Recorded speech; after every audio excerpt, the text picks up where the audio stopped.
Nous sommes à 8200 km de la première ville africaine, Monrovia, au Libéria. Ici, il fait entre moins 20 et moins 40 degrés pendant 7 à 8 mois dans l'année. Et pourtant, il existe ici une forte communauté africaine. Il faut dire que les premiers Africains qui arrivent ici sont venus comme esclaves. Dans les années 1632. Bienvenue à Montréal, au Canada. Nous allons aller à la rencontre de ces Africains qui ont choisi l'expatriation dans un endroit où la température est totalement hostile pour eux. Je vous invite à me suivre à Montréal, au Québec.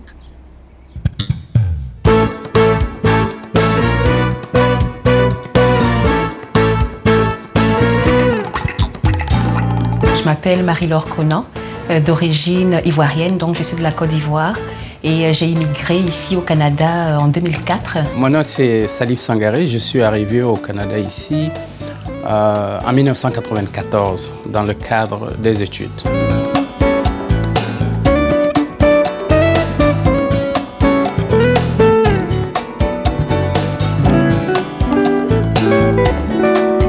Je suis arrivé ici en septembre 2001 et je venais de Madagascar. J'avais été au lycée. Et tout de suite après le bac, je suis arrivé à Montréal pour les études. Je suis née au Congo-Kinshasa. Mon père est indien, né à Bukavu, et ma mère est moitié portugaise, moitié congolaise. Alors, je viens d'un petit village qui s'appelle Ivujaren, se trouve en Mauritanie. Je suis arrivé ici le 24 septembre 1996. Vol direct.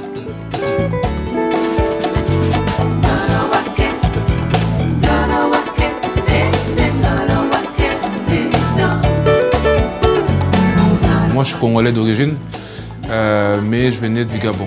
Parce que c'est au Gabon que j'ai fait mes études primaires et c'est là-bas que j'ai été établi avant de venir au Canada. Je viens du Cameroun. Je suis arrivé le 9 février 2008 au Canada dans l'optique de pouvoir redonner un sens à ma vie.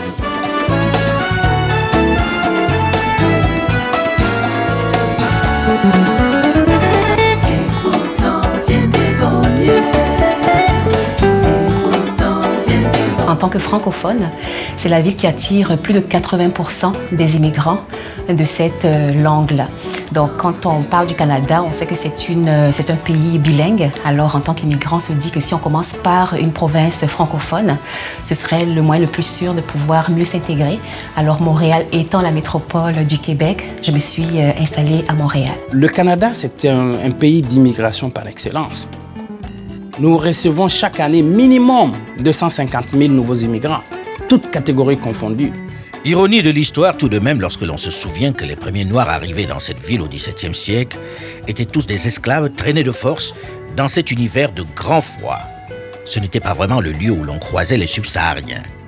Jusque dans les années 1960, les politiques discriminatoires d'immigration envers les non-blancs bloquaient clairement la venue des Africains.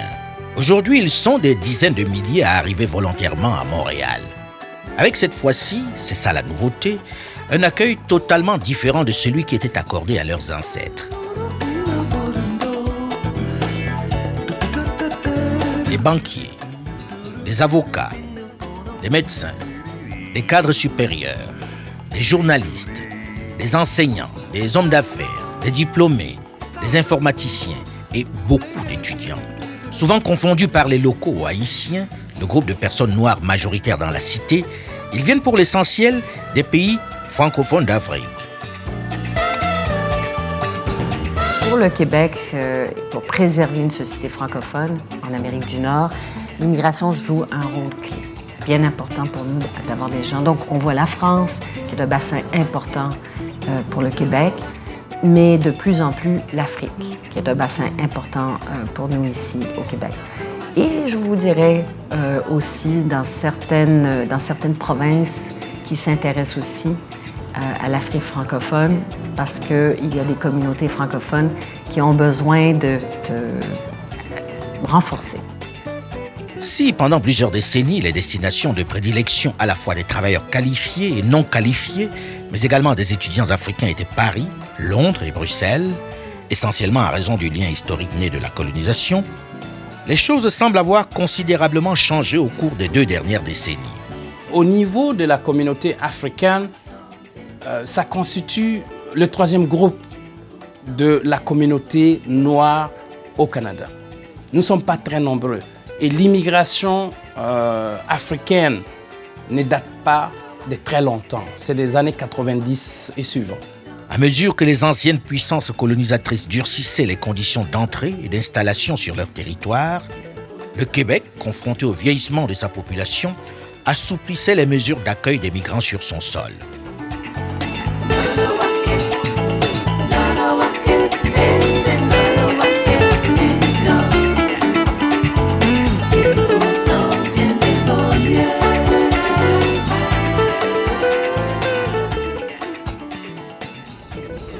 Dans les années 1960, la province du Québec revendique le droit fédéral de participer à la sélection des immigrants sur son territoire. En 1965, est alors créé le Service d'immigration du Québec. Puis en 1968, le ministère de l'immigration du Québec. On a une entente quasi constitutionnelle avec le gouvernement canadien. Donc, on rentre dans un pays, c'est le Canada, et donc les règles et la prédominance canadienne en matière d'immigration, elle est bien ancrée dans l'entente qu'on a. Mais le Québec choisit son immigration économique, qui est à peu près entre 60 et 70% de notre immigration. C'est économique, c'est des travailleurs qualifiés qu'on sélectionne pour répondre à nos besoins économiques. Ensuite, il y a l'immigration humanitaire, donc des réfugiés. Ça, c'est vraiment le gouvernement fédéral qui sélectionne et qui a le mandat, la responsabilité de les choisir et de les amener ici, selon des ententes avec le HCR, le Haut Commissariat des Nations Unies. Mais le Québec va toujours indiquer au gouvernement canadien quels seraient les pays qui auraient de provenance de ces réfugiés, qui auraient les meilleures chances de s'intégrer ici, en partie à cause de la langue ou peut-être parce qu'il y a déjà une communauté qui est ici. Je mentionne ça parce qu'il y a la République démocratique du Congo, quand même beaucoup de personnes qui viennent de la République depuis plusieurs années. Ensuite, il y a l'immigration familiale. Et c'est encore une fois, c'est le gouvernement fédéral, mais on appelle ça l'immigration induite. Donc, c'est souvent les membres de la famille du travailleur qualifié qui a été sélectionné. Ça peut être ses parents, les enfants. Ici, au Québec, on fait face à un vieillissement démographique. Puis on a un marché d'emploi qui commence à être de plus en plus resserré. Puis on a déjà certains secteurs économiques où il y a une pénurie de main-d'œuvre. Alors, l'immigration est une des sources, en fait, pour aller pallier ces manques de main-d'œuvre-là. Alors, plus on est capable d'aller chercher des immigrants qualifiés qui répondent aux besoins du marché du travail, plus on va permettre à nos entreprises de croître et de se développer. Puis, oui, ça fait partie de notre mission, effectivement. D'abord, on est dans une fédération. L'immigration est des compétences partagées. Nous avons de la compétence fédérale et nous avons des provinces qui ont signé des accords avec le Canada.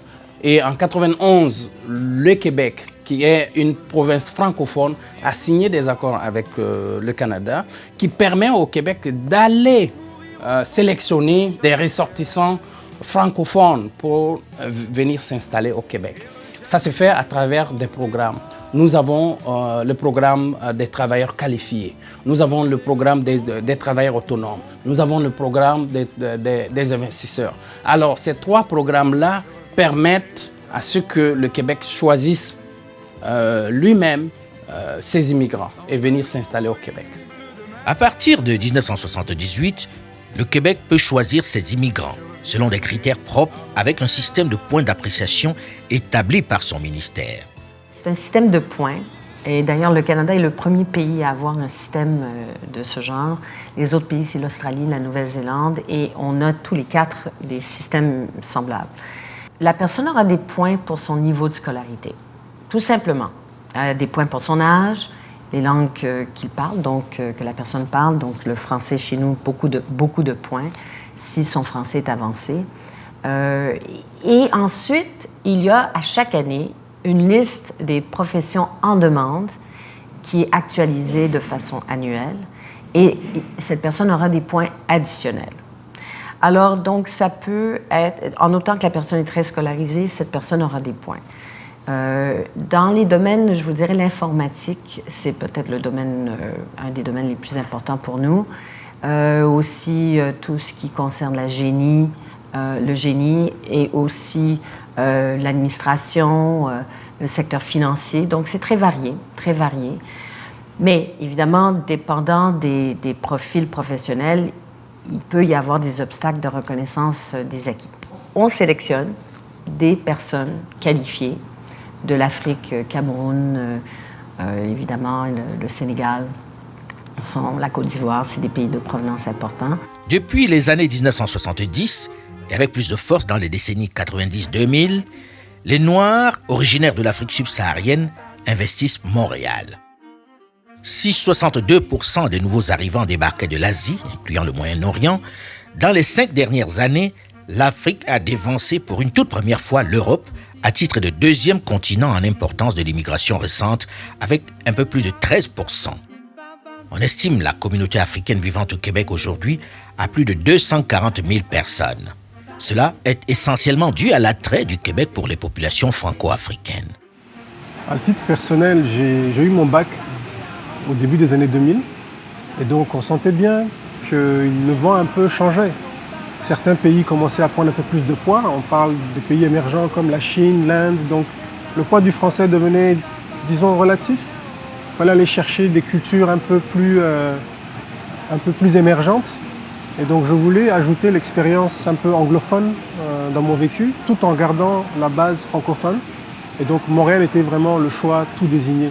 C'était l'endroit parfait pour avoir ce mix culturel, mais aussi retrouver un petit peu l'environnement dans lequel j'ai grandi, donc un environnement où il y a des cultures diverses, une base africaine importante, ce qui est le cas de Montréal.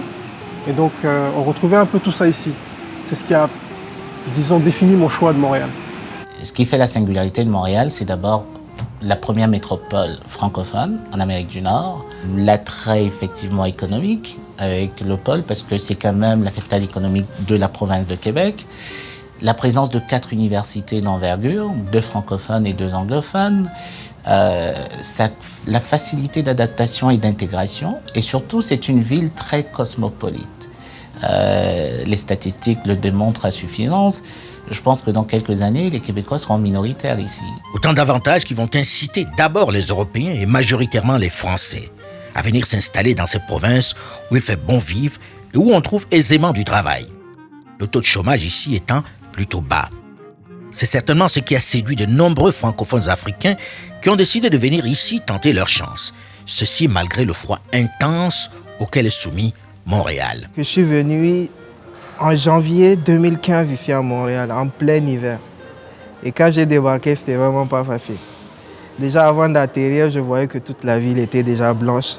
Donc je me disais, mais c'est pas possible, il y a des gens qui vivent ici. Et qu'est-ce que je vais devenir si je viens ici? Et bon, une fois arrivé, je me suis rendu compte en fait que réellement, il y avait beaucoup de communautés ici qui arrivaient à vivre ensemble. Et je me suis senti réellement dans une famille. Et forcément, l'adaptation a été beaucoup plus facile. C'est sûr que l'hiver, on est un peu chez soi. La température, le climat n'aide pas. Quoique c'est souvent un cliché, hein. C'est cette peur du froid où on entend, mais pour vivre ici l'hiver, il faut avoir des activités hivernales. Sinon, on stresse, on déprime. Le froid ici n'est pas une vue de l'esprit. L'hiver à Montréal est rude. Il va de la mi-novembre à la mi-mars et est glacial. La température oscille entre moins 10 degrés Celsius et moins 15, avec d'importantes chutes de neige. Pour contourner la rudesse du climat pendant ces 6 mois d'hiver, les autorités québécoises ont construit le plus imposant réseau sous-train, le réseau de Montréal, qui consiste en 30 km de tunnels et couvre une superficie de 12 km². Il relie 60 complexes commerciaux et résidentiels, soit 80% de l'espace de bureau et 35% de l'espace commercial de l'arrondissement de Ville-Marie. On y retrouve des banques, des hôtels, des centres commerciaux, des sièges sociaux, des édifices universitaires, des résidences de luxe, ainsi que 7 stations de métro et 2 gares. Plus de 500 000 personnes l'utilisent quotidiennement, surtout l'hiver. Mais les Africains ont une réelle compensation puisque l'été qui dure de juin à août est assez chaud, voire étouffant.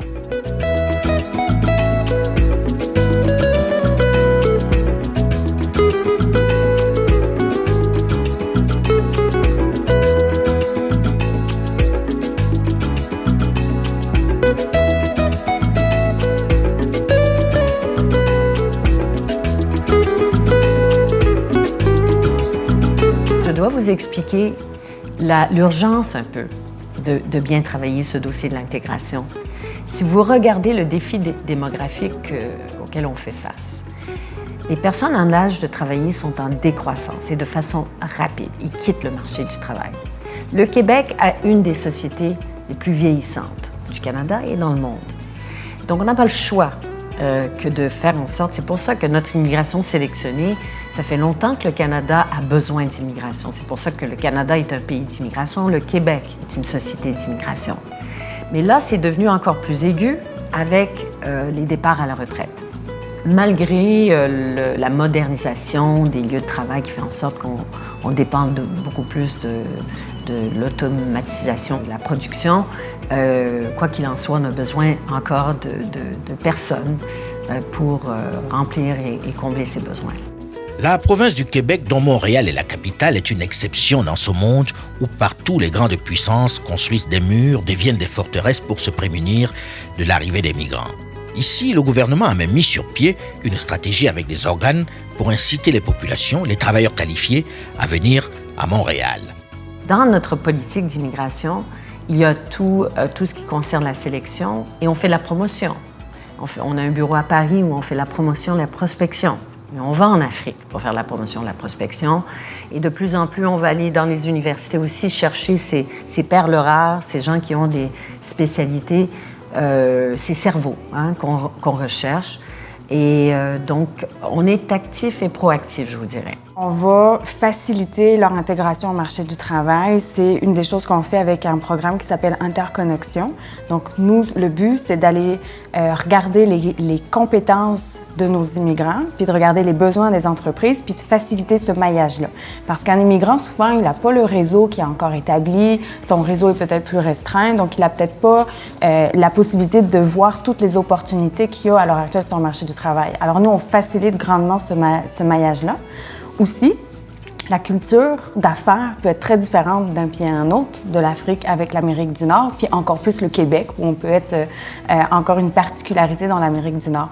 Alors nous aussi, on a une équipe ici de conseillers qui vont aider à ce qui facilite un peu avec cette culture de gestion nord-américaine. On leur donne des conseils. On a créé un programme intéressant qui s'appelle le programme d'intégration des nouveaux arrivants, PRIME, où on cible en particulier les minorités racisées, donc les minorités visibles dans notre langage. Et ça touche beaucoup les Noirs africains et on donne une subvention à l'employeur qui a besoin d'employer et ça fonctionne très bien. Le taux de rétention est entre 90 et 95 %. Parce qu'il peut y avoir toutes sortes de barrières pour tous les immigrants. Bon, l'accent, c'est pas le même accent, la culture est différente, je pense que tous les pays vivent ça. L'important, c'est que l'État et les acteurs économiques prennent conscience que c'est des talents gaspillés, que ces personnes-là feraient l'affaire de l'entreprise. Alors, je vous dirais, on vient de faire un grand rendez-vous sur la main-d'œuvre et ce sujet a été soulevé. Et nous, au ministère de l'Immigration, on vient d'adopter une politique qu'on appelle politique d'immigration de participation et d'inclusion pour financer, supporter des programmes de réseautage, de mentorat, de stage. Tous ces programmes donnent de très bons résultats. Si le frein en Europe pour les migrants africains, c'est le visa de travail, à Montréal, le gouvernement facilite plutôt l'accès au sésame. Un investissement, c'est comme ça qu'on le voit, le capital humain ici au Québec. Toutes ces personnes, ils vont avoir des enfants. C'est des enfants dans nos écoles. C'est un enjeu pour nos régions. Au Québec, contrairement au vieux continent, les critères d'entrée sont clairs et les conditions d'obtention de son titre de séjour beaucoup plus aisées, moins contraignantes, moins soumises aux caprices et aux aléas des agents des services des étrangers, souvent choisis pour leur aversion pour les étrangers, comme on le voit souvent en Europe, notamment en France. La politique d'immigration au Québec aujourd'hui, c'est une politique sélective. On va chercher des gens qui ont un certain niveau intellectuel ou un certain diplôme et une expérience de travail pour pouvoir venir s'installer. Aujourd'hui, c'est très rare de voir des gens qui n'ont pas de formation professionnelle adéquate venir s'installer ou être sélectionnés par le Québec. Si on envoie au Canada et dans la province de Québec, c'est parce qu'ils sont passés par d'autres programmes que le Québec ne gère pas, c'est-à-dire le programme de demandeurs d'asile ou des considérations d'ordre humanitaire ou des regroupements familiaux. Ici, les règles sont claires, elles sont établies, il n'y a pas de variante. Non, dans le sens où elles sont très strictes. Quand je dis oui, c'est que vous n'avez pas une paperasse énorme à fournir pour vous établir ici.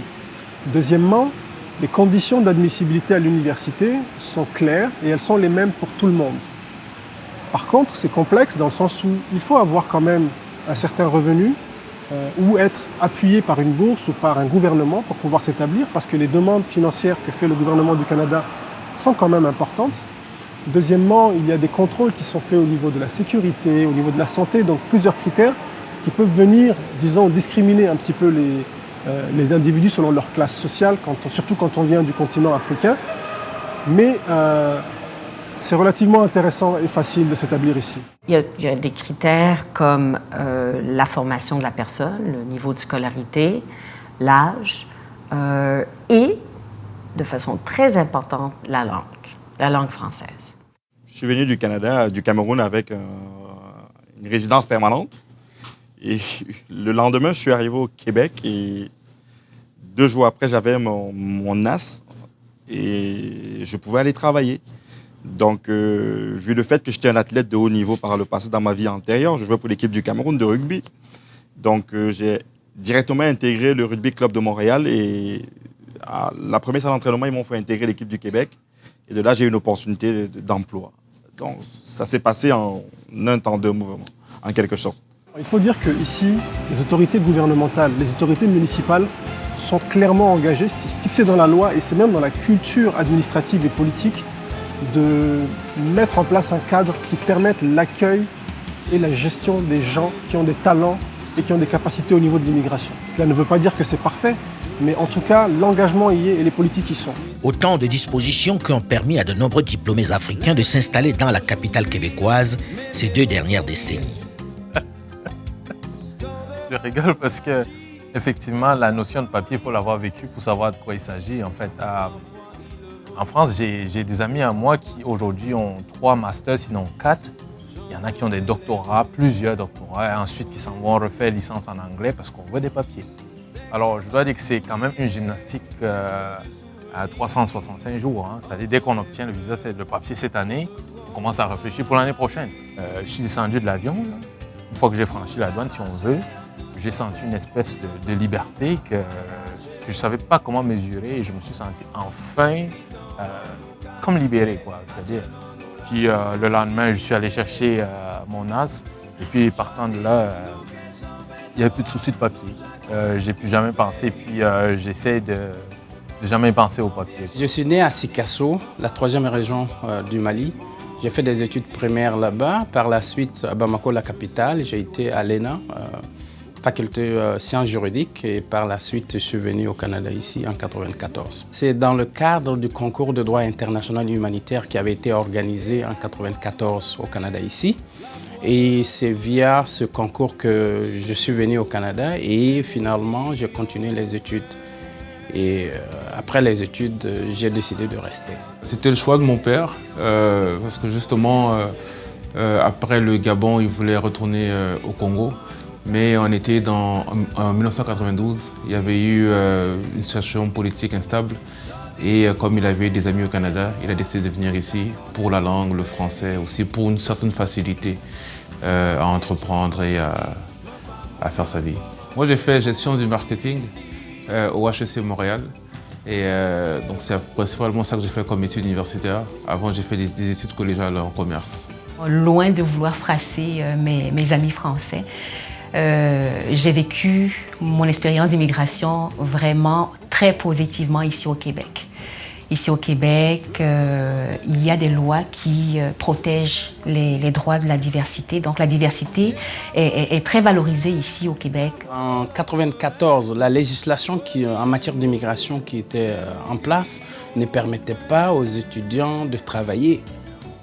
Sauf qu'aujourd'hui, il y a eu beaucoup de modifications. Les étudiants peuvent travailler. Je me suis déplacé jusqu'à Vancouver. Je ne sais pas si vous avez entendu parler de tree planting, aller planter des arbres à Vancouver. Je faisais ça, en même temps, je faisais les études. C'est en hiver, j'étudiais à temps plein et pendant l'été, on partait travailler à Vancouver, planter des arbres. C'est sûr qu'à comparer le Canada et la France, c'est en termes d'opportunités et d'emploi pour un jeune, c'est diamétralement opposé. On sait qu'est-ce qu'on vit en France. Le Québec, particulièrement, a l'avantage de présenter beaucoup d'opportunités à ceux qui travaillent, à ceux qui sont dévoués, ceux qui veulent travailler. Alors, je peux vous dire que ça m'a pris 3 jours arriver au Québec. Ça m'a pris en fait 1 semaine pour m'installer, c'est-à-dire trouver un logement et m'installer. Ce qui peut prendre des mois en France si on veut.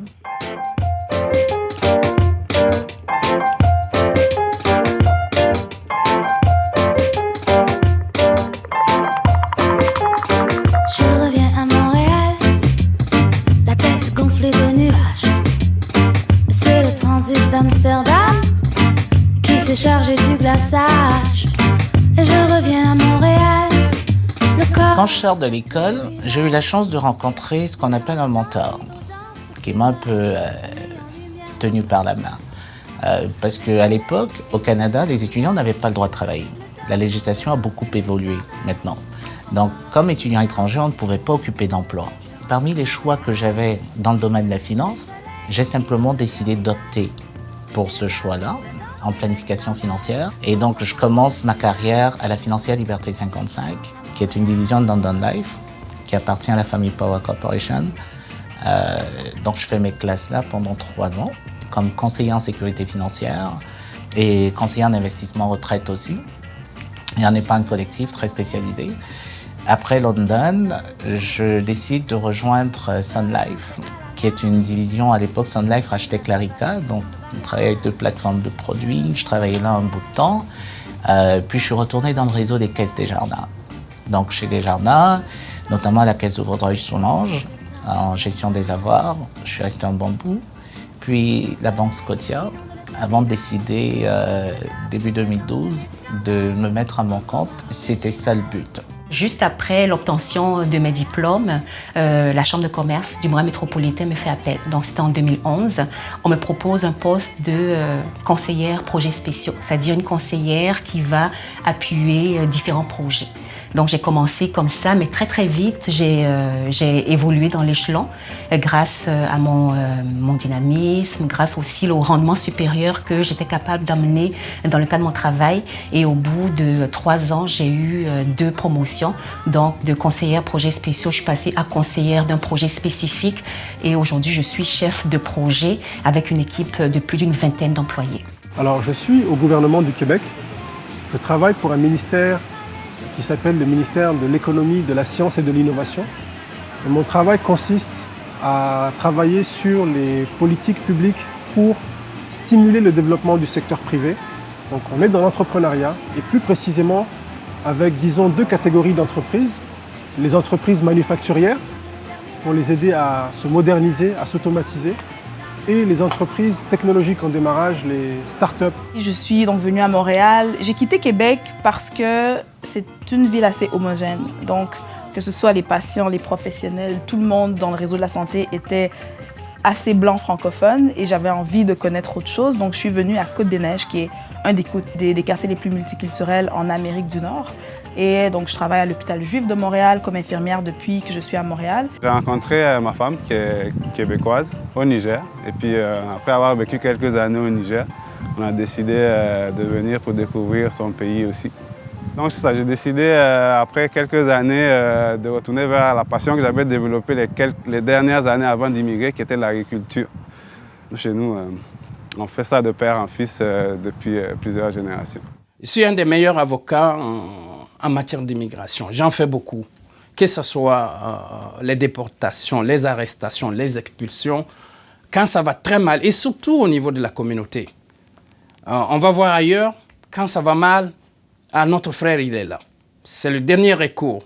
Et lui, il doit tout faire. Il doit se battre pour sauver l'honneur, pour que son frère africain qui est là ne soit pas déporté. Aujourd'hui, je travaille pour la ministre de l'économie du gouvernement du Québec. à titre de conseiller politique. Ouais. C'est sûr, il ne faut pas se cacher, il y a des gens qui doivent être comme surpris de voir un conseiller noir. Mais dès qu'ils s'assoient à toi et qu'ils voient que je les entends, parce que c'est ça qui est important, les gens ils veulent que tu comprennes c'est quoi leur demande et que tu les écoutes et que tu vas apporter des solutions à leurs problèmes. Et quand ils voient ça, ils disent, finalement, ils ne voient plus la couleur. Lui, il voit que la personne a rendu le service, a fait son travail qu'il fallait. Oui, je considère l'immigration au Québec comme l'une des meilleures pratiques de gestion de la diversité à travers le monde. Aujourd'hui, on les trouve dans la majorité des secteurs d'activité.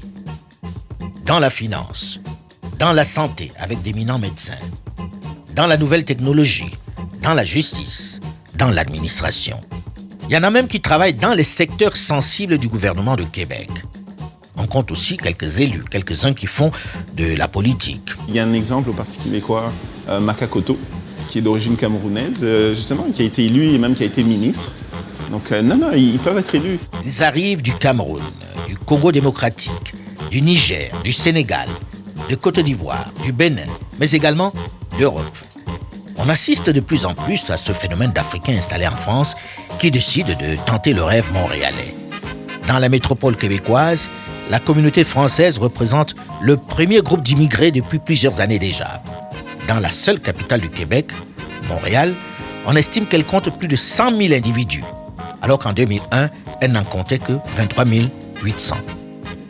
Particulièrement populaire auprès de cette population, le plateau Mont-Royal, qui regroupe aujourd'hui près de 20% des immigrants français vivant dans l'agglomération, est en quelque sorte devenu le quartier Petite France de la ville. Mais si au début il s'agissait essentiellement de Blancs, depuis quelque temps, les Africains de France ont décidé de tenter eux aussi l'aventure montréalaise. Je ne veux pas insulter qui que ce soit, mais le français des Africains, là, est extraordinaire le niveau. Je suis venu de la France pour le Canada. D'abord, je suis ingénieur. J'ai travaillé une dizaine d'années environ en Afrique. Je suis parti en France pour faire mon troisième cycle. Donc, j'ai fait un doctorat en France. Et après mon doctorat, j'ai travaillé au Centre national de recherche scientifique, la plus prestigieuse centre de recherche en France, en Europe d'ailleurs. Et c'est sur la base de ma fin de contrat au CNRS que je suis venu au Canada. C'est vrai que j'avais eu la proposition de prolonger mon contrat, mais j'avais déjà un programme, j'avais déjà un cadre de vie à offrir à ma famille, c'est pour ça que je suis venu ici. Il y en a beaucoup qui sont passés par la France et ensuite qui décident de venir ici. Ils sont jeunes, scolarisés et parlent français. C'est vraiment le portrait, donc scolarisés avec des compétences qu'on recherche. Il faut préciser que le français est la langue officielle du Québec depuis l'adoption en 1977 de la loi 101 ou charte de la langue française. Le slogan de la ville de Québec est « L'accent d'Amérique ». Il rappelle que Québec est le berceau de la culture francophone en Amérique. Les Québécois sont très attachés à leur langue et sont fiers de leur histoire et de leur patrimoine. Mon statut en tant que chercheur me donnait droit à avoir accès à un poste à l'université au Canada. C'est ce que j'ambitionnais aussi au départ. Mon statut en tant qu'ingénieur expérimenté, ingénieur aussi membre de l'ordre de l'ingénieur, me donnait aussi une possibilité de pouvoir m'intégrer au niveau du Canada. Les statistiques que j'avais reçues à l'époque me montraient que la plupart des personnes de génie qui venaient au Canada n'arrivaient pas à franchir cette étape-là. Pourquoi ma transition de la France vers le Canada? C'est beaucoup plus pour des raisons qui me permettent d'offrir un meilleur cadre de vie à mes progénitures et en regardant, en côtoyant les communautés canadiennes, asiatiques que j'ai rencontrées au cours de mon parcours, j'avais pu identifier qu'il y avait une spécificité au niveau des Canadiens. Donc leur spécificité, c'est leur ouverture d'esprit et en combinant avec l'importance accordée à ceux qui ont étudié au Canada, je me suis dit, écoute, je vais offrir à mes enfants aussi cette possibilité d'être parmi les élites de l'Afrique. C'est que je venais de France, j'avais fini mon Master 2 en finance et un autre Master en contrôle-gestion, si on veut. Puis j'ai travaillé un petit peu, 1 an en France, puis je suis venu au Canada pour exploiter les opportunités qui se présentaient. En fait, ça fait depuis 2001 Je suis originaire du Congo, mais je débarquais de la France. Ma famille était déjà ici, donc c'était juste plus simple pour moi de revenir les rejoindre. Et l'autre point, c'était un peu plus personnel. Je trouvais ça très difficile pour moi de réussir en France. Et donc c'était comme une opportunité d'aller tenter mes expériences ailleurs. Après avoir fini mes études, j'ai vu dans le métro comme moi des gens qui avaient fait des vingtaines d'années en Europe, qui étaient dans le métro comme moi, qui louaient l'appartement juste à côté de moi. Je voyais rien à contempler chez eux, quoi. Comme lui, bon nombre de cadres africains, de diplômés francophones vont faire le choix de Montréal. Seulement, même si les structures d'accueil sont arrangeantes, facilitent leur installation dans la cité, ils vont rapidement être confrontés à une réalité. Leurs diplômes, qu'ils les aient eus en Afrique ou en France, n'ont pas la même valeur ici. Les entrepreneurs ici au Canada, c'est ce qui n'est pas dit, c'est ce qui n'est pas souvent dit quand on est à l'extérieur. Les employeurs en général au Canada ici partent avec un certain des préjugés. Ils ont des préjugés dans la tête pour les personnes immigrantes qui viennent de la France par exemple, et ce n'est pas les mêmes préjugés qu'ils ont pour les personnes immigrantes qui viennent de l'Afrique. Ce n'est pas la même chose. Pour ceux qui viennent de la France, en fonction des accords qui ont été signés, ils reconnaissent au moins le statut d'ingénieur de l'immigrant, mais ils aiment savoir qu'est-ce qui s'est fait. Parce que dans leur tête, la formation en Europe, c'est beaucoup plus théorique, alors qu'ici, c'est beaucoup plus pratico-pratique, comme ils le disent. Déjà, quand j'ai voulu rentrer à la faculté de droit, on me dit non, vous venez d'un pays unitaire. Le Canada, c'est une fédération. Il va falloir apprendre les partages de compétences. Donc, il y a des lois qui sont faites par le Parlement. Vous devez les savoir. Alors, donc, on a refusé catégoriquement à ce que je rentre à la faculté de droit. Donc, ils m'ont orienté à la faculté de l'éducation permanente. Je travaillais, en même temps, je faisais des études de droit. Et par la suite, j'ai été admis à la faculté de droit en deuxième année. Donc, j'ai cumulé 30 crédits à la FEP, faculté de l'éducation permanente, ce qui m'a permis de rentrer en deuxième année. La deuxième année, j'ai terminé sur troisième année. Après, c'est le baccalauréat. Après le bac, il faut rentrer à l'école du barreau. Et à cette période, je vous le dis, Alain, à un certain moment donné, tu vas décrocher. Pourquoi? Parce qu'il n'y avait pas beaucoup de Noirs. Et je me souviens, quand je suis rentré à l'école du barreau, dans les années 2000-2002, on n'était que pas plus que 5 Noirs pour Montréal, à l'école du barreau. Mon premier choc, ça a été de pouvoir réaliser que mes diplômes obtenus en Côte d'Ivoire n'étaient pas reconnus. Quand j'étais en Côte d'Ivoire, j'avais un diplôme de deuxième cycle et l'évaluation de diplôme que le ministère de l'Immigration a fait était pour moi insatisfaisant. Il était vraiment bien en deçà de ce que j'avais dans mon pays. Donc, je suis partie en recours afin de pouvoir contester cette décision-là. Le niveau a été rehaussé, mais je n'ai pas été satisfaite en tout cas de ce classement-là.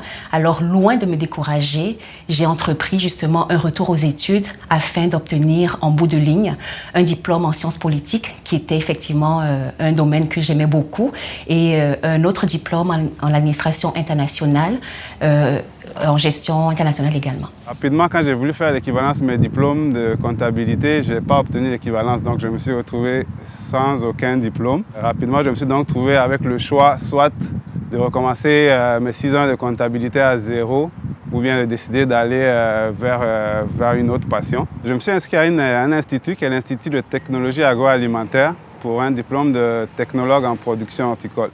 Un exemple très concret, souvent en Afrique, on va mettre les formations peut-être plus de l'avant parce que c'est plus important. Ici, en Amérique du Nord, c'est comme la dernière chose dont on parle. Alors, quand on se présente à une entrevue, si on a un immigrant africain qui parle de ses diplômes, mais on pourrait interpréter comme il a peu d'expérience, alors il met plus la formation de l'avant, alors que c'est pas du tout ça. Alors, c'est des détails, mais ça vient vraiment fausser la perception des deux bords. Alors, c'est ça qu'on essaye aussi de faire à travers le programme. Et toujours, les profs, je trouve, ils cherchent toujours à te descendre l'élève, au lieu à te valoriser, à te monter. Ils t'écrasent. C'est comme de toute façon, tu finirais chauffeur de taxi et caissière chez Auchan ou autre chose. Et ça m'a toujours dérangé ça. Et c'est pour ça que je vous dis ici, c'est ce rêve à la canadien où est-ce qu'on élève tout le monde. C'est tout le monde a ses chances, tout le monde est intelligent. En Côte d'Ivoire, je travaillais dans le domaine de la coopération internationale. Et à cette occasion-là, je transigeais avec plusieurs nationalités, plusieurs pays, des Français, des Allemands, des Anglais, etc. Mais les Canadiens m'ont particulièrement touchée du fait de leur culture de travail. Alors on parle d'une culture très personnelle, moins protocolaire, où les personnes sont valorisées. Et moi, en tant que jeune femme, c'était ma première expérience de travail. J'avais 21 ans à l'époque. J'ai beaucoup aimé cette façon de travailler là, où, en tant que femme, au lieu d'être relayée à des postes traditionnels de secrétariat ou de réception, on m'impliquait beaucoup dans des décisions stratégiques de l'organisation grâce à cette façon de travailler là. Sur le plan de la formation, sur le plan de la pratique, je préfère l'expérience canadienne. Mais c'est parce qu'ici, on ne te juge pas par ta famille, d'où tu viens. On te juge vraiment par ton travail et ce que tu as dans la tête, c'est tout. La plupart des migrants, des Africains qui arrivent ici, doivent donc accepter de retourner à l'école pour mettre leur qualification aux normes, au niveau du standard du Québec. Ce qui évidemment implique un retour à l'école ou quelquefois une réorientation dans un secteur porteur. Oui, il y a différents organismes qui aident justement les immigrants à bien se préparer pour les processus de recrutement, savoir comment on se présente, comment on fait un curriculum vitae, parce que c'est différent, on ne met pas la photo, pas la date de naissance, c'est des petits détails, mais qui sont très importants. Donc oui, il y a différents encadrements. Puis nous aussi, à travers notre programme Interconnexion, un des services qu'on offre, c'est le stage en entreprise. Donc 4 semaines où l'immigrant peut aller travailler dans son domaine de qualification. Et souvent, ça aussi, ça lui permet d'avoir le feedback des commentaires des personnes avec qui il a travaillé sur comment il s'est présenté. C'était quoi les aspects positifs, les aspects peut-être à améliorer. Fait que oui, il y a beaucoup d'encadrement, puis on essaye de leur donner beaucoup de commentaires sur qu'est-ce qui fonctionne bien, qu'est-ce qui fonctionne moins bien, pour qu'ils puissent comprendre la réaction des fois qu'on peut avoir, puis s'adapter, puis faciliter vraiment au bout du compte leur intégration au marché du travail. Vous allez sur le terrain, les employeurs vont vous parler des compétences que vous avez. Ce n'est plus la reconnaissance du diplôme, c'est la reconnaissance de la compétence. Ma compréhension de la société française, c'était très hiérarchisé. Et donc, c'est les gens qui vont dans les bonnes écoles ont beaucoup plus de chances de réussir. Donc, je me voyais moins bien dans ce système-là. Et j'aimais plus un peu le rêve qu'on vendait à l'américaine, ou ici, j'appelais ça la canadienne. Cette politique d'immigration choisie a permis à de nombreux travailleurs et cadres africains, venus à la fois du continent mais également d'Europe, de se faire une place dans cette ville cosmopolite où on croise toutes les couleurs et où l'on parle essentiellement le français et l'anglais. Mais il ne faut pas pour autant croire que tout est rose ici. Bien que le taux du chômage au Québec soit le plus bas du Canada, le parcours pour l'insertion reste néanmoins difficile pour les migrants africains les moins qualifiés. Ces Afro-Montréalais parlent pourtant fréquemment le français et l'anglais et détiennent souvent un diplôme universitaire. Malgré leur degré de compétence élevé, ils rencontrent régulièrement des obstacles à l'embauche et à l'emploi, signe que le racisme et la discrimination sont toujours bien vivants. À titre d'exemple, en 2006, le taux de chômage des ressortissants du Burundi se chiffre à 25%, pendant que la proportion générale pour le Québec est de 7%. Sur le plan de l'emploi, les difficultés sont apparemment identiques entre le Canada et la France aujourd'hui. Je l'ai connu aussi en France et je vois le même phénomène ici au Canada. Même malgré ces programmes, il reste encore que le taux de chômage est plus élevé chez les minorités visibles. Vous savez, le Canada a signé ce qu'on appelle les tiers pays sûrs. Ça veut dire quoi? Ça veut dire que lorsque une personne rentre au Canada et veut rentrer au Canada pour faire une demande d'asile, donc le premier pays qui est les États-Unis, la personne doit faire cette demande-là aux États-Unis. À défaut de ça, sa demande ne serait pas recevable. Alors, qu'est-ce qui s'est passé avec la venue de Donald Trump qui a mis en cause la politique américaine en matière d'immigration avec ses décrets? Alors, il y a eu une vague d'individus ou des personnes qui sont sans statut aux États-Unis qui veulent rentrer au Canada. Donc on a vu beaucoup qui sont passés par d'autres provinces et à la frontière canadienne, à la frontière Saint-Bernard-de-la-Colle. J'ai eu la chance de travailler pour une chambre de commerce, pour une organisation qui croit en la diversité. À la chambre, on a un tiers des employés qui sont issus de la diversité. Et dernièrement, la chambre de commerce a reçu le prix justement d'entreprise championne de la diversité. Et si je dois citer mon président, M. Michel Leblanc, pour la chambre, la diversité, ce n'est pas une stratégie, mais en la diversité, il y a des talents et je crois que j'en suis la preuve vivante. Il existe effectivement de la discrimination à Montréal, comme il peut en exister dans d'autres villes européennes ou du Canada. En quoi consiste cette discrimination? D'abord, sur certaines catégories de métiers. Prenez le droit. Pour être avocat ici, très généralement, il faut avoir passé surtout l'examen du barreau. Le fait d'avoir une maîtrise ou l'équivalent d'une licence en droit ne vous octroie pas le droit de pouvoir signer des actes juridiques. Il faut passer le barreau. Et la passation du barreau est déterminée par le regroupement des avocats canadiens. Et donc ils exercent effectivement une pression sur le marché du travail pour maintenir un numerus clausus sur le nombre d'avocats qui viennent. Ce qui complique la tâche pour les jeunes qui ont fait des études, qui sont d'origine africaine dans le domaine du droit, pour pouvoir s'intégrer comme avocats. C'est la même chose pour les médecins. Il est très difficile pour des Africains qui ont étudié en médecine chez eux de venir et d'exercer immédiatement dans leur domaine. La même chose pour le génie. Donc il y a certaines catégories de professions où effectivement il y a des éléments discriminatoires, mais qui sont dus à la structure sociale, à l'organisation de la société québécoise et non pas, disons, au comportement humain d'une personne à l'autre. Au moment où nous, les Africains ou les immigrants, on cherche le stage, les jeunes Québécois qui sont déjà avec nous à l'école du barreau ont déjà leur stage et ils sont payés à 500 $ minimum par semaine, alors que nous, tu fais ton stage gratuitement ou c'est 100 $ par semaine, le temps de payer une carte. Imaginez-vous quelqu'un qui a terminé un baccalauréat en droit et qui a fini son école de barreau et on lui dit « tu fais ton stage à raison de 100 $ par semaine ou gratuitement ». C'est pas facile nécessairement. Dans tous les pays, c'est pas facile pour un nouvel arrivant de faire sa vie, hein. Premièrement, ils n'ont pas les réseaux. Ils n'ont pas les réseaux familiaux, les réseaux sociaux, et ça commence beaucoup par les réseaux. Plus l'immigration est ancienne, de plusieurs générations, plus c'est facile parce que les réseaux ont eu l'occasion de se développer au fil des années. Au Québec, ce qu'on dit, c'est les chercheurs qui le démontrent, comparé au reste du Canada, les réseaux sont plus récents. Donc, plus les réseaux vont se développer, mieux c'est pour les nouveaux qui vont arriver. Tiens, je vais faire en sorte que tu puisses rencontrer telle et telle personne. Bon, vous savez comment ça fonctionne. Sinon, c'est l'État qui joue un rôle important. Au Québec, l'État est très proactif en matière d'intégration. Certains réussissent très bien, sont très dynamiques, déterminés.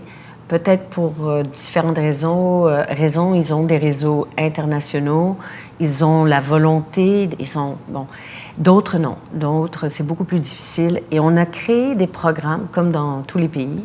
Il faut être conscient qu'on n'est pas né ici, qu'on est arrivé à un âge mûr au Québec, à Montréal, ce qui veut dire qu'il a fallu bâtir tout un réseau professionnel, un réseau d'amis. Et il faut être clair, lorsqu'on commence à exercer un travail, peu importe le domaine, à partir d'un certain stade, surtout dans les catégories d'emploi, disons, de cadre, où on prend des décisions très importantes, eh bien, on va aller chercher des gens qui ont une capacité de mobilisation, des gens qui ont une capacité, disons, d'influence. Et à ce moment-là, ce que l'on appelle le réseau vient jouer un rôle important. Donc, effectivement, lorsque les jeunes Africains qui sont très diplômés arrivent, disons, au milieu de la trentaine, ils peuvent sentir ce plafond de verre, mais il n'est pas impossible de le briser, moyennant quelques conditions. Mais il n'est pas impossible de le briser. C'est ça qui est intéressant. Le Canada expulse tous les jours, et dans tous les pays du monde. Et même les Français sont expulsés du Canada. Les Africains, n'en parlons pas, bien sûr que oui. Quelqu'un qui vient, qui fait des études et qui a terminé les études, qui n'a pas renouvelé ses documents, à un certain moment donné, il va falloir que cette personne la quitte. Donc, il y a, au niveau du Canada, il y a ce qu'on appelle l'Agence des services frontaliers du Canada qui relève du ministère de la Sécurité publique et qui fait la police de l'immigration. J'ai si longtemps rêvé de ce pays lointain que j'ai réinventé ses bruits et ses parfums. Les rythmes d'aujourd'hui mêlés aux sons d'hier scandent ma nostalgie, réchauffe mon hiver. Parfois il vole. Souvent, un immigrant, ses caractéristiques par rapport à ce qu'on appelle la fibre entrepreneuriale sont très similaires. Le déracinement est déjà là, la notion du risque. Un entrepreneur, c'est quelqu'un pour qui le risque est moins important. Un immigrant, le risque, il a déjà pas tout perdu, mais il s'est déraciné. Alors, de partir pour entreprendre et créer des choses, c'est exactement ce qu'un immigrant fait. Au contraire, la plupart du temps, on voit un immigrant, même salarié dans une entreprise, comme une source d'entrepreneuriat ou quelqu'un qui va avoir une capacité à entreprendre des projets, à avoir des idées novatrices, à tenter des choses, à essayer des choses de manière très positive. Donc, nous, on voit vraiment plus l'immigration comme une richesse, une diversité entrepreneuriale. Nous sommes une forme de guichet unique en matière de produits et services financiers. Qu'il s'agisse d'assurance, de placement, d'hypothèque ou d'investissement, on parle ici exclusivement d'intermédiation financière entre les compagnies d'assurance, les banques, les compagnies de placement de fonds. Notre rôle ou notre mandat, c'est vraiment de faire l'analyse des besoins de chaque client et de trouver des produits qui sont spécifiques, évidemment, à ce qu'ils recherchent. Compte tenu du fait que les clients savent de plus en plus, on a affaire, quand je prends souvent l'exemple il y a 10 ans plus tôt versus ce qu'on a comme consommateur aujourd'hui, on a des consommateurs qui sont de plus en plus avertis. Ils connaissent ces produits, ils savent qu'ils peuvent magasiner. Le fait qu'on n'a pas d'étiquette fait en sorte qu'on peut passer à travers l'offre du marché pour vraiment arriver à constituer un portefeuille qui correspond aux attentes. J'ai créé une structure que j'appelle GK Consultant. C'est une structure de firme d'ingénierie qui apporte les conseils et de la formation pour les entreprises, déjà d'abord ici et dans les années à venir en Afrique. L'objectif même, c'est beaucoup plus l'assistance, l'apport de notre expertise au niveau du continent africain. Ça, c'est l'objectif de la création de l'entreprise. Le projet sur lequel je travaille ici, c'est un projet d'agriculture urbaine. À Montréal, en Amérique du Nord, il y a énormément d'appropriation de l'agriculture dans la ville. Parce que justement, les gens veulent savoir qu'est-ce qu'ils mangent. Ils sont de plus en plus proches de ce qui est biologique. Et puis, donc, les gens font beaucoup de culture. Le projet ici, c'est le projet Paysage solidaire. L'objectif, c'est de prouver qu'en ville, dans un endroit où ordinairement on ne pousse que du gazon, on peut faire pousser des légumes, mais on peut faire pousser un certain tonnage de légumes suffisant pour pouvoir nourrir les gens qui sont dans le quartier. On se trouve ici dans l'arrondissement de Mercier-Hochelaga-Maisonneuve. Cette zone a été identifiée comme un désert alimentaire, c'est-à-dire un endroit où les personnes doivent faire plus de 15 km pour pouvoir trouver un endroit où s'acheter des fruits et des légumes frais. C'est pour ça que nous, on a implanté ici. On produit dans ce jardin-là et on vend à 15 minutes d'ici, à la sortie du métro Cadillac, les légumes aux riverains à un prix modique en leur expliquant que c'est des légumes qui sont produits dans leur arrondissement et de manière biologique. Aujourd'hui, je suis entrepreneur. Je fais ce que j'ai toujours voulu faire, c'est-à-dire j'ai créé ma propre entreprise. Et mon entreprise, justement, c'est une école de langue africaine. C'est la première école de langue africaine au Canada. Et le but, c'est de faire la promotion des langues africaines ici, dans ce pays-là. Les langues que nous on enseigne ici, c'est principalement 7 langues, c'est-à-dire le Swahili, le Lingala, le Wolof, le Bambara, le Kikongo, le Tsholuba et le Bassa. Donc, c'est les langues sur lesquelles, pour l'instant, on focus. Et c'est les langues qu'on offre en cours de groupe. Nous... J'avais rencontré Freddy, puis on mijotait notre petite idée d'activité de transfert de fonds. Puis on a travaillé ensemble dans nos garages pour un bout de temps, pour 6 mois, 1 an environ, depuis 2014. Puis à un moment donné, on a compris qu'on avait besoin d'un support extérieur, que ce soit en termes d'accompagnement, ou que ce soit en termes de local, de vivre dans un environnement qui allait avec ce qu'on voulait faire. Et du coup, on s'est mis à rechercher. C'est Freddy qui, je dois dire comme ça, fortuitement est tombé sur une jeune dame qui lui a parlé de District 3. Et là, nous avons appliqué pour District 3. On a présenté notre projet. Nous sommes passés à plusieurs speeches ici. Et ça n'a pas été facile à comprendre parce que l'environnement ne cadrait pas. Je dois dire que le transfert d'argent, c'est quelque chose qui est typique aux Noirs, aux Africains, si on veut. Alors, les Blancs qui étaient là, ça a été difficile de comprendre pourquoi déjà on envoie l'argent à quelqu'un d'autre. Je ne définis pas ce que nous offrons comme service, simplement comme un transfert d'argent. Pour nous, c'est au-delà de cela. Au-delà de cela, pourquoi? Parce que je prends l'immigrant que nous sommes. Nous sommes arrivés au Canada, nous travaillons très fort pour gagner nos vies. Et on trouvait cela difficile avec le facteur climat, avec le facteur temps, de pouvoir faire bénéficier aux nôtres qui sont en Afrique le fruit de notre dur labeur. Et on se sentait pas bien de payer des sommes astronomiques pour le service qui était rendu, qui était un échange d'informations en quelque sorte. Donc, on s'est dit, qu'est-ce qu'on peut faire? Est-ce qu'on va continuer à dépendre des majors qui existent ou bien on va devoir le bâtir? On a décidé à trois de changer les choses. Même si les deux associés de Square Union se sont séparés depuis le tournage de ce document, l'aventure se poursuit avec Freddy Noumeyi, qui a élargi le champ d'action de la compagnie de transfert d'argent. Comme lui, ils sont un certain nombre dans la communauté africaine de Montréal à avoir choisi de monter leur propre affaire, de se lancer dans l'entrepreneuriat. On voit beaucoup d'hommes et de femmes d'affaires originaires d'Afrique qui se démarquent par leur leadership, qui se démarquent par des actions qu'ils ont faites. Mais je ne saurais pas vous dire qu'il y a un secteur en particulier. J'ai l'impression que c'est assez transversal dans notre société. Bon, l'entrepreneuriat n'est pas une chose facile. Et lorsque, en fait, les gens arrivent ici avec un certain retard, je veux dire, ils arrivent ici beaucoup à l'âge adulte, donc tout est à construire souvent. Le réseau, comprendre les méthodes de financement, comprendre tout ce qui est gestion administrative également. Donc, ils arrivent avec un certain retard. Des organisations comme le REPAF, on est là justement pour les aider à combler cet écart.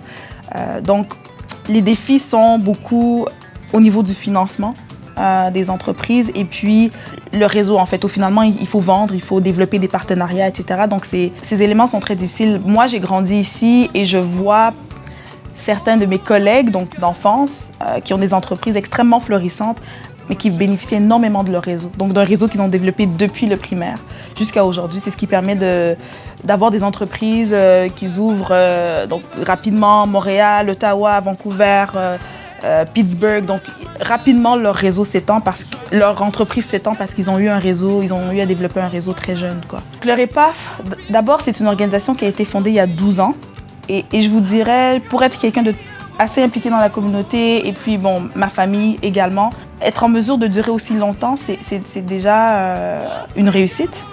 Donc le REPAF a été fondé il y a 12 ans par 4 Africains qui étaient au HEC et qui avaient compris qu'ils devaient mettre leur réseau en commun pour être en mesure d'accomplir, en fait d'avoir une carrière ou une entreprise à la hauteur de leurs ambitions. Donc ils mettent leur réseau en commun. Et finalement, la mission devient de favoriser l'intégration, mais surtout le leadership socio-professionnel et entrepreneurial des membres. Au départ, plusieurs membres étaient des professionnels et le REPAF a dû faire de la sensibilisation à l'option de l'entrepreneuriat. Bon, on sait beaucoup d'Africains avaient tendance à prendre la voie de la carrière et peu la voie de l'entrepreneuriat. Donc le REPAF a fait beaucoup de sensibilisation à cet effet à Montréal et au Québec en général.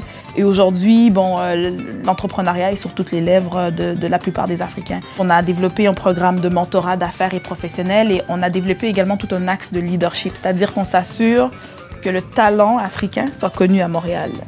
Bon, on sait qu'il y a des problèmes en termes de représentation de la diversité dans les médias ici à Montréal ou au Québec en général. Donc le REPAF s'est donné comme mission de ressortir ces talents-là qui sont ici.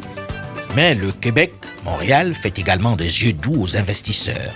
Il a mis sur pied un programme qui permet aux porteurs de capitaux de bénéficier de la résidence et même de la naturalisation.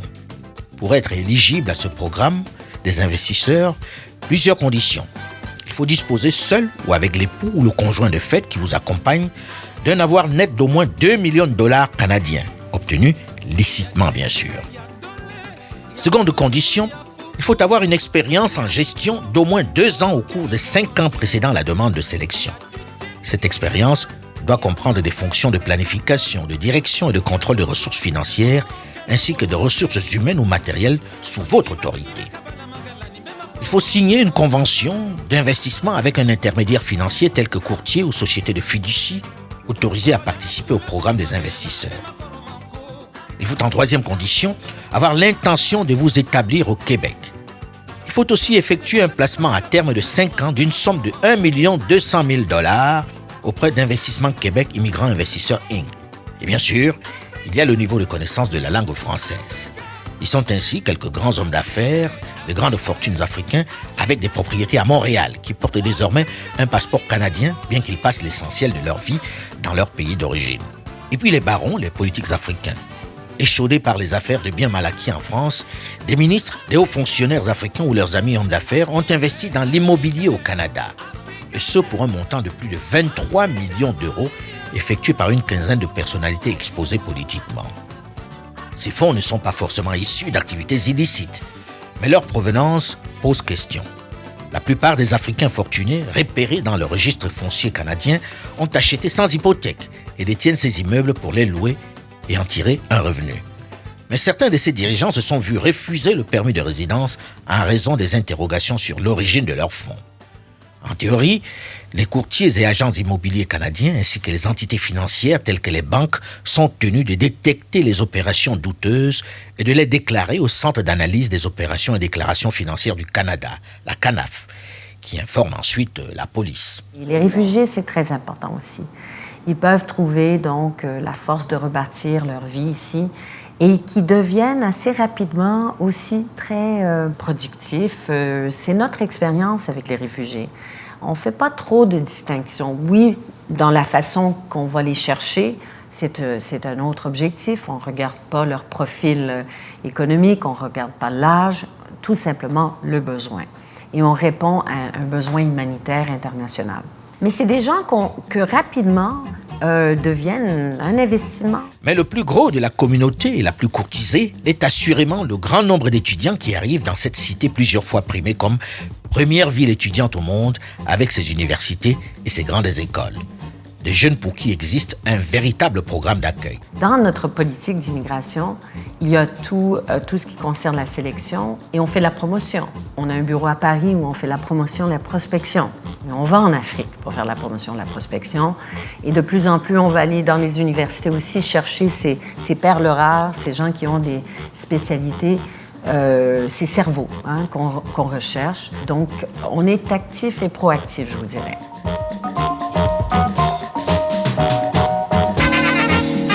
Un pays actif et proactif qui a su mettre sur pied un cadre d'accueil, notamment pour les étudiants étrangers. Montréal est devenu depuis quelques années une direction très courue par les bacheliers et diplômés africains, qu'ils viennent directement du continent ou des autres régions du monde, notamment d'Europe. Mais comment s'intègrent-ils dans cet environnement de grand froid à plusieurs dizaines de milliers de kilomètres de chez eux? Quel avenir pour eux dans cette ville du nord de l'Amérique? Je vous convie dans la deuxième partie de cette série Black à Montréal à découvrir le Montréal des étudiants africains, leur vie, leur filière, leurs choix et leurs débouchés.